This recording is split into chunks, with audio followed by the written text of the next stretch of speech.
Swaziland, Djibouti. I really do not, fear any of those. So that's it on screen. Not too much of a surprise, really. Toby, any upsets in this one? Not really. But Kenya scoring 5 goals on the road, looks something massive. Against Mauritius? Yeah, but you want to see scored 5 goals on the road. It's also something massive for Kenya football, and it is just decent result, expected result, and we can just keep our eyes on our opponent and let's see what the two parties. Lightweight opponent. I mean, I expect Kenya to do this. Yeah, of course, with their foreign-based quality again being added, it's no surprise. 5-2, but I mean 5 is massive away from them.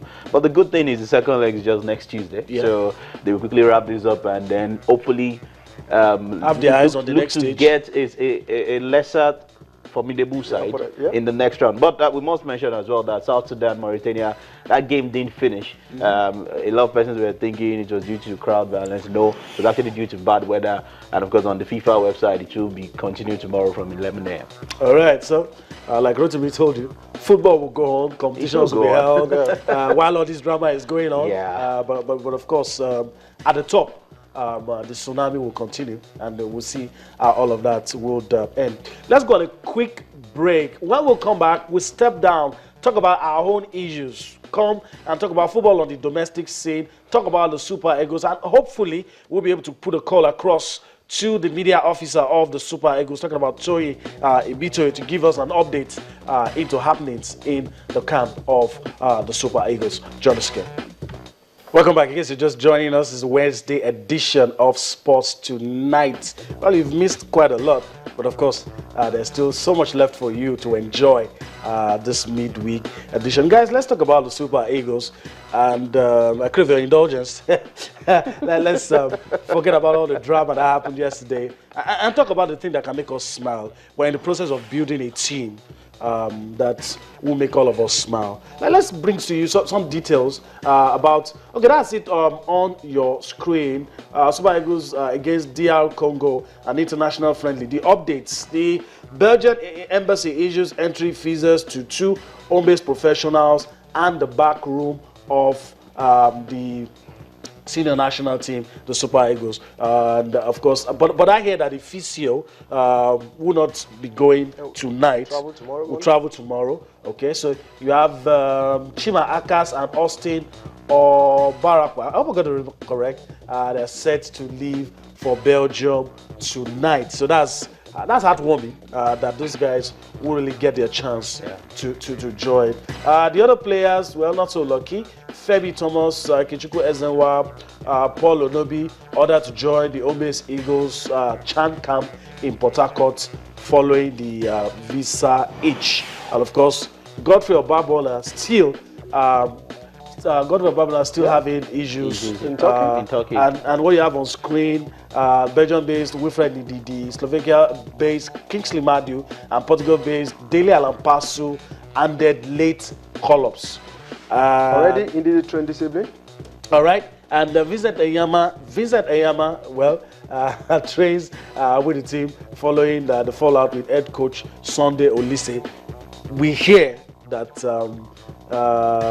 there's now calm in the camp of the Super Eagles, and I guess we'll leave it at that. Well, I'm told that when I've been joined by Super Eagles media officer Toyin Ibitoye. If you can hear me, Toyin, good evening. Nice to have you.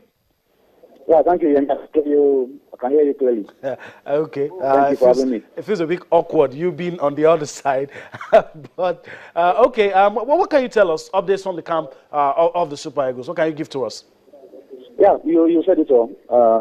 Finally, after so many hours of anxiety and anxious wait, the visas to Belgium are out. But, all the drama, home-based players go back to Port Harcourt and all of that. Some players were called up on standby because we thought that this was not going to happen. But at the end of the day, the visas are out, but only 2 of the players from the league are making the trip. Chima Akas and Austin Obarapo are the only 2 players now making the team. Some fresh call-ups, Kingsley Madu, Wilfred Ndidi, and Ida Lampasu are also expected to join the team. So I think we have the full complement of everybody. Coach Aloyagu is also here on this trip because right now they've been training without a goalkeeper trainer, and we have a good number of goalkeepers in camp already. So Aloyagu is on this trip. Of course, the team doctor is on the trip. The team TC will join tomorrow. The kids manager, Chidin Goka, is also on this trip, and the media officer is also on the trip. So we are waiting right now to board and then get to Belgium tomorrow morning and on time to be able to see the game. I'm sure these guys, Austin Obarakwa and Akas, are not going to play any part in tomorrow's friendly. That is sure. But there will be enough time for them to be part of the game on Sunday, which a lot of people think is a bigger game against Cameroon. Okay. What can you tell us about the guys in camp? As expected, the role between Coach Sunday Oliseh and Vincent Enyeama would definitely have its effect. But do you think the guys will have their minds settled as they go into that game? Don't you think maybe the guys will be distracted with what happened? Yeah, these are professional players, very, very professional players, and some of them are not new to the national team setup. We expect that they know what to do, how to prepare for the game, how to tune themselves up. In spite of what has happened, I'm sure we can lay all that aside. The good news is that there's been quick response from everybody, the federation, the players, the coaches, and everybody is now focused on the game tomorrow. So we can tune our minds to it and get ready for the game against Congo tomorrow. I'm sure by the time the referee whistles for the game to start, focus will be on the action on the pitch. And I'm sure that our boys will be more than ready to show to Nigerians that they deserve to be in the national team, give their very best, and give us reasons to be happy. I'm sure by the end of tomorrow's game, after a convincing win over Congo DR, all the issues in camp leading to the game will be forgotten, and everybody will be on the same page. That's our expectation, and I'm sure that's what we'll achieve tomorrow. Okay, let me allow you. Let me allow to ask you a question about the Super Eagles. Yeah, Toyin.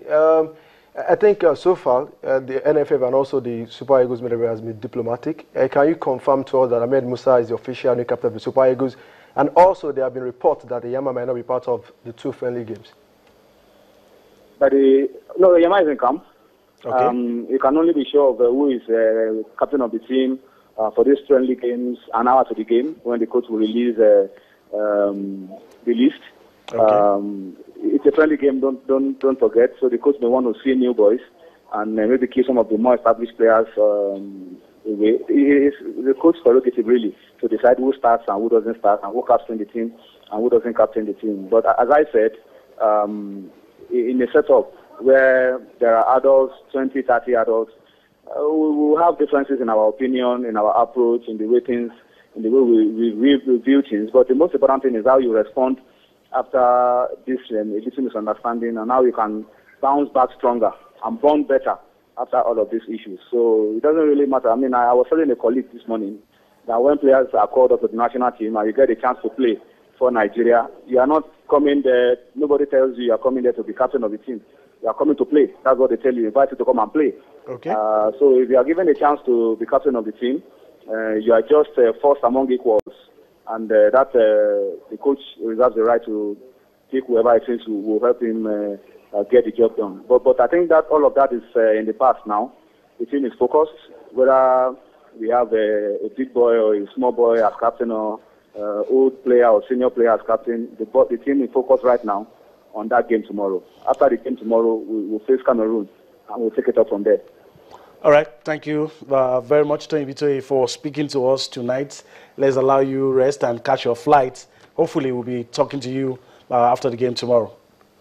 Yeah, thank you so much for all of you that have been praying that we should make this trip. The prayers have been answered. So for you to now pray that we will justify all this investment and the support that you guys have been giving us by playing well and winning convincingly tomorrow. All right, our hearts and minds with you guys, and hopefully a good result in that game will make us forget all of these things that have happened. Some of those things we don't really even want to talk about. But thank you so much, Toyin.